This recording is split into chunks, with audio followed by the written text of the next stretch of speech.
Hey, social workers, come with me and let's break down this exam prep practice question.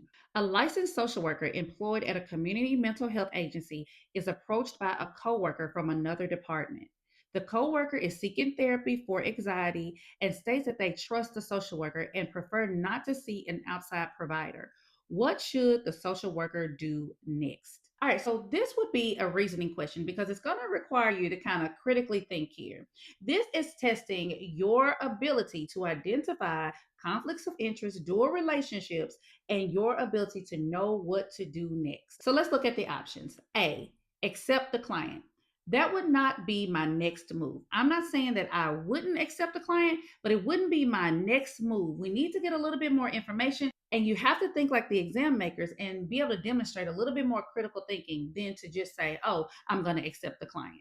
B, decline and refer due to potential conflict of interest. I know you may think, oh, I don't know if we should decline, but I like the second part of the answer, refer due to conflicts of interest. Now, again, we're not necessarily thinking about real live practice and what you may do in the moment. We're thinking about you have knowledge, skills, and abilities that this exam is testing you on, and you have to be able to demonstrate that you can identify when there's an issue. So I like the fact that it says decline and refer due to potential conflict of interest. I know you may cringe up at declining, but even though you declined it, you still referred that coworker out to someone else. So you didn't necessarily abandon that potential client. So I like this answer, decline and refer due to conflicts of interest. It lets the exam makers know that you do recognize that this is a conflict of interest. Okay. C, provide short-term counseling only.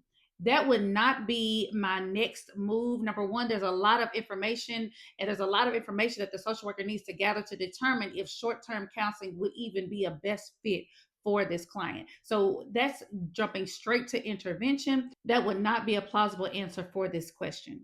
D, seek supervision after starting services.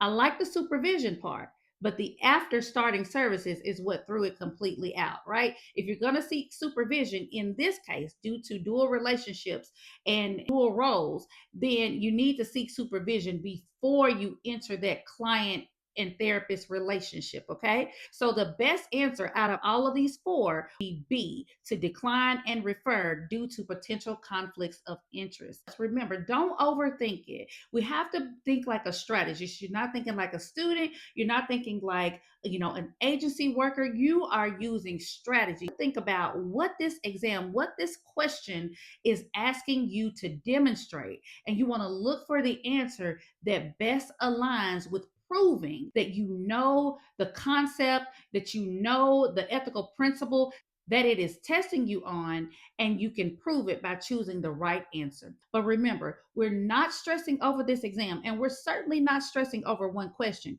You are going to read the question and give it your best shot.